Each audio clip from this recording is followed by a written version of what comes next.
All right, I'm going to go over some of the college football games that you probably forgot existed in the last 5 or so years. Give these games some love, get the neurons firing, bring back old forgotten memories. So the first game here, number 1 Clemson hosting Boston College during the 2020 COVID season. And guys, look at that crowd there. It looks AI to me, the way they're lined up perfectly like that. Every 6 feet, the distancing thing back then. That is so jarring to see. It looks unnatural. Now, Clemson was down big early in this game. It was a noon game on ABC, 28-10, BC led, and they led by 2 scores at halftime. Clemson came back late and won this game very sloppy, and obviously lost to Ohio State in the playoff that year. And then Indiana against Iowa. This must have been 2021. I think after the COVID year, IU was really good that year, and they're ranked top 20 to start the season, and they got their doors blown off of them in week 1 against Iowa. Kind of strange, IU playing Iowa in the first week of the season, but it was 2021, kind of a weird time. They got destroyed in this game, and look at their schedule for the entire season. They had 1 FBS win the entire year. Oh my goodness, another 2022 game.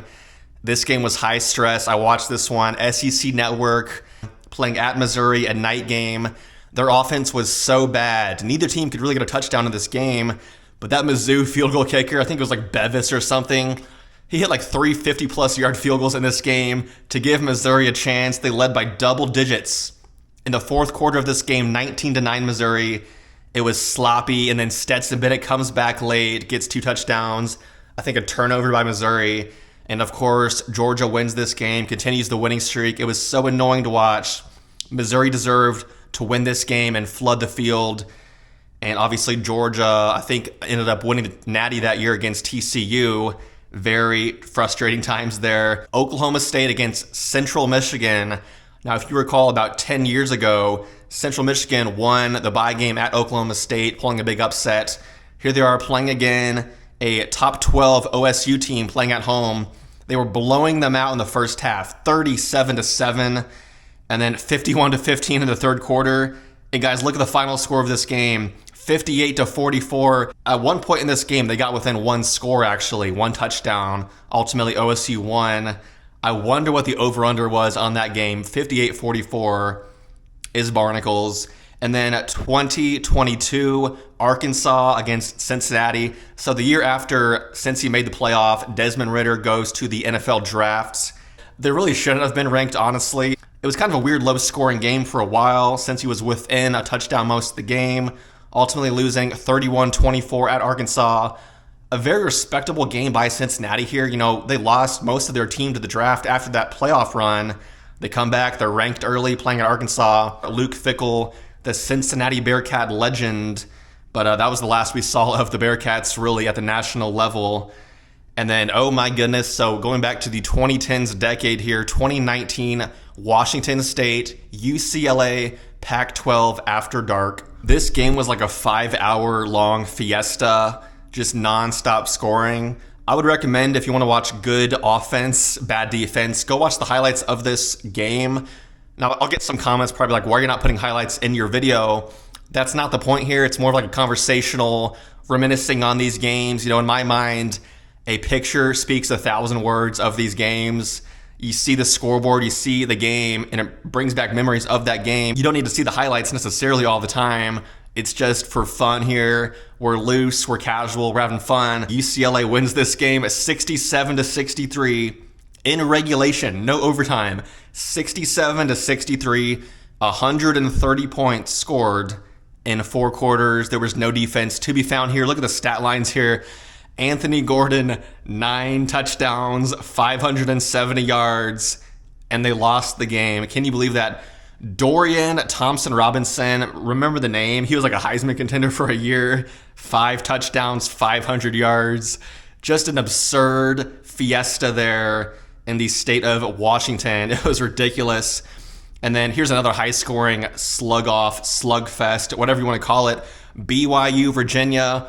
Remember Brennan Armstrong for Virginia, the high passing yard quarterback there, high quantity, high yardage. BYU was good back then. They had a nice little run there with Zach Wilson, 66-49 with 7 minutes left in the game. That's just gross. And then the Notre Dame Fighting Irish. So this one's weird. The last time Stanford was relevant, they were number 7 in the country. It must have been 2019 with their coach, David Shaw. And they go on the road to a primetime South Bend night game. I was actually at this game in 2019. It was close in the first half, but then Notre Dame pulled away big time, 38-17, blew the doors off Stanford. And that was the last time we saw Stanford in the top 10 of the rankings. And then another Notre Dame game here. And yes, it is the COVID season 2020. This might have been the worst football game I ever watched in my life. Quarterback Ian Book for Notre Dame, the number 4 team in the country, losing at home to Louisville 7-6 late in the third quarter. Notre Dame gets a touchdown, misses the 2-point conversion, but ultimately wins the game 12-7. And you see there the mask on. Oh, it's just miserable looking back at that, having to wear the mask. And then you lose the game, you gotta go shake hands and keep the mask on your nose. Just a sad time all around there for sports. And then 2022, I want to say, so Dylan Gabriel's first year, 2023 actually, Dylan Gabriel's first year at OU, number 6 in the country halfway through the season. A 3-3 UCF team goes in there, their first year in the Big 12. UCF quarterback John Reese Plumlee, they actually got a touchdown at the end of this game, and we're down 2 points, 31-29. Missed a 2-point conversion, would have tied the game up. Could have been an all-time classic in overtime, but Oklahoma won this game against a newcomer in the Big 12. And then another Big 12 game here, Max Duggan and TCU. Before their big coming out, this was early in the season, OU's top 20 in the country. Max Duggan and the Horned Frogs blow out Oklahoma, destroy them.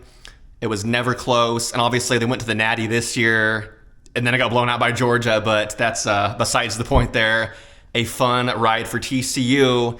And guys, that's it for this video. So if you want a part 2, put in the comments below. Follow the Instagram at Pacillac. I'll link it below in the description. Thanks for watching. Have a great day. Bye.